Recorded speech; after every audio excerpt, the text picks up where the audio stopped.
ini kemauan masyarakat, bukan kemauan kepala desa. Ya mana sok masyarakatnya? Kumpulin sini Bukan masyarakatnya. kemauan situ. Walaupun di situ punya hak, masyarakat juga punya hak. Iya betul, mana masyarakatnya datengin ke sini masyarakatnya yang Ini masyarakat yang masyarakat kamu. Ya mana kumpulin? Masyarakat yang benar, mau masyarakat kamu.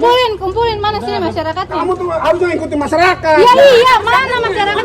Masyarakatnya nggak ada yang ngomong ke saya masalahnya. Iya, kamu kalau ini tapi dalam proses ini dikorupsi mah nggak apa-apa. Oh, fitnah Anda. Kalau korupsi mah nggak apa-apa kamu tuh. Masyarakat Nggak usah dilindungi masyarakat. Bilang sama saya buat masyarakat. masyarakat mana? Itu istimewa. Iya, masyarakat ini kedua kan masyarakat. Mang Ben, aku uang gue ibu. Kumpulakan ayo, babakan kumpulakan. Iya masyarakat babakan. Iya, mana? Di sana beliau ngiling-ngiling aja. Yang masyarakat, yang suara masyarakat. Saya juga masyarakat. Siapa wonge? Boleh saya komplain lah. Komplain. Ini yang masyarakat, bukan keras itu. Masyarakatnya kamu doang. Tusukan? Lain gitu. Masyarakatnya kamu doang yang setuju. Saya juga pernah jadi pernah masyarakat lagi ini ikutin masyarakat.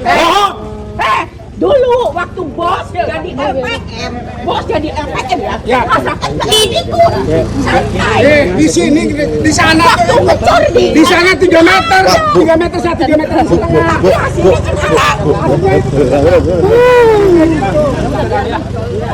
Saya kalau jadi bisa dia mau masyarakat. Silakan demo. Silakan kalau nggak percaya.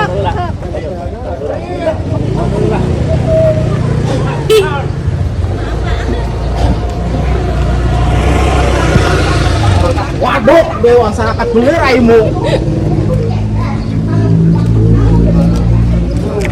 Kasih Rahmat. Bil, cakap anjing Bil. Hari ini bentak. Begini Pak, saya ini. Ini kan saya awalnya ketika saya melihat ada coran yang mau mengerjakan coran, saya mendatangi LPM. Tanya sama LPM berapa lebarnya. Ternyata lebarnya cuma 3 meter. Nah saya memohon kepada LPM supaya lebar jalan tersebut disesuaikan dengan jalan yang lama. Karena jalan yang lama itu 3,5 meter. Kok kenapa ini 3 meter? Hasil siapa? Nah terus nggak lama kemudian orang desa, ini keputusan camat, ini keputusan bersama, ini semua kan bisa dirubah dalam proses itu. Saya memohon supaya lebar ini ditambah, panjang dikurangi, tapi tetap kepala desa tidak bisa dengan menolak usulan kami. Ternyata kami mendatangi satu sisi ketua BPD yang ada di desa Ciasembaru. Ketika ketua BPD menanyakan bagaimana ketua, kami dari masyarakat supaya jalan ini disesuaikan dengan jalan yang lama, tidak 3 meter kan, 3 meter kan sempit, karena jalan ini jalan usaha tani.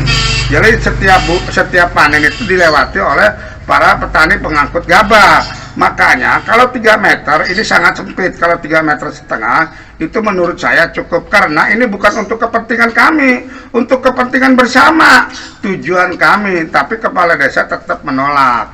Akhirnya kami konsultasi minta pendapat kepada BPD. BPD boleh, oke Pak Saidin, saya akan ajukan ini kepada kepala desa. Nah waktu itu terus diberhentikan oleh BPD pekerjaannya supaya musyawarah dulu, dan saya langsung mendatangi Kasipem pemerintahan tingkat kecamatan. Nah Kasipem dari dan Sekmat itu menyetujui atas permohonan kami, malah membaguskan, itu bagus, harusnya 3,5 meter bukan 3 meter. Nah Kasipem ngomong, udah Pak Saidin, Pak Menir nggak usah datang ke lurah, biar saya yang ngomong. Makanya saya semua diserahkan kepada aparat dengan pendamping dana desa. Dan pendamping dana desa pun membolehkan 3,5 meter, tapi ada pengurangan panjang, lebar ditambah, panjang dikurangi. Tapi usulan kami ditolak oleh kepala desa. Bukannya saya menolak pembangunan yang ada di desa, itu sangat salah. Saya menolak dengan adanya kalau 3 meter, supaya jalan ini 3,5 meter, jalan ini lebar.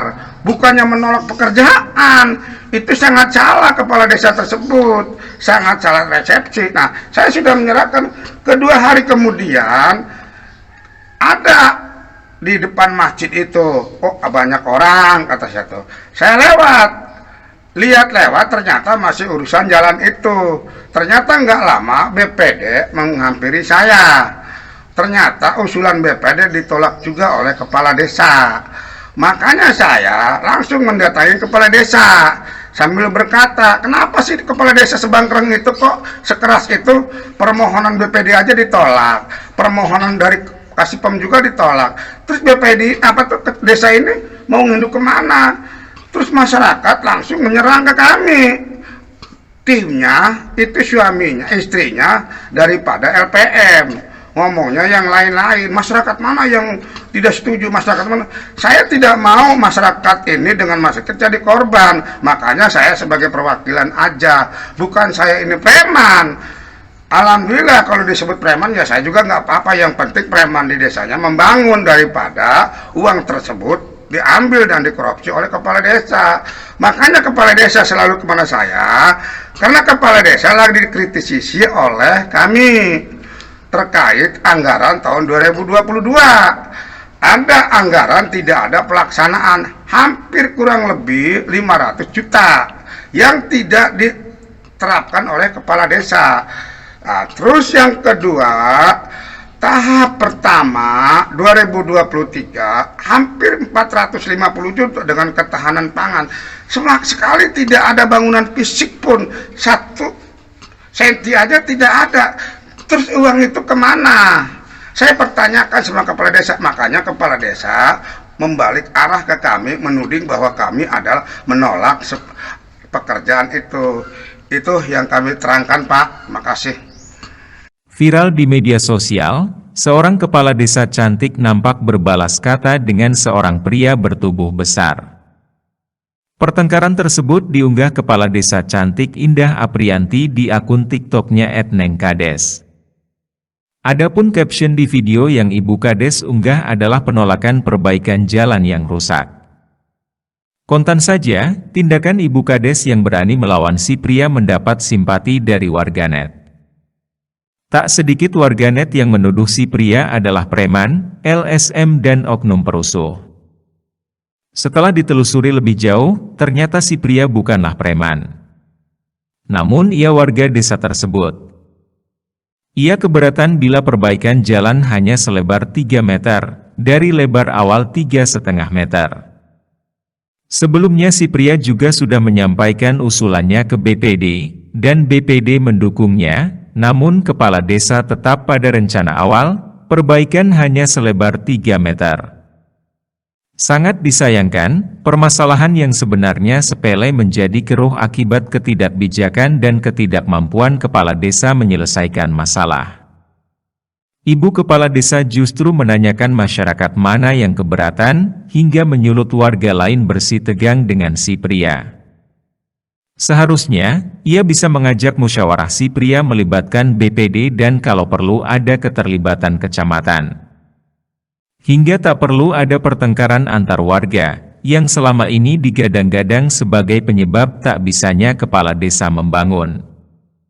Padahal, kepala desa bisa mengakomodir usulan si warga karena alasan yang disampaikan juga mendasar.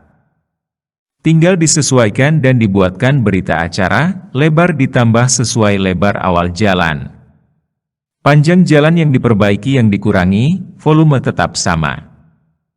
Hal tersebut diperbolehkan dan tak menyalahi hukum yang berlaku. Apabila mengamati kejadian yang viral ini, ada pembelajaran yang bisa dipetik kepala desa lain.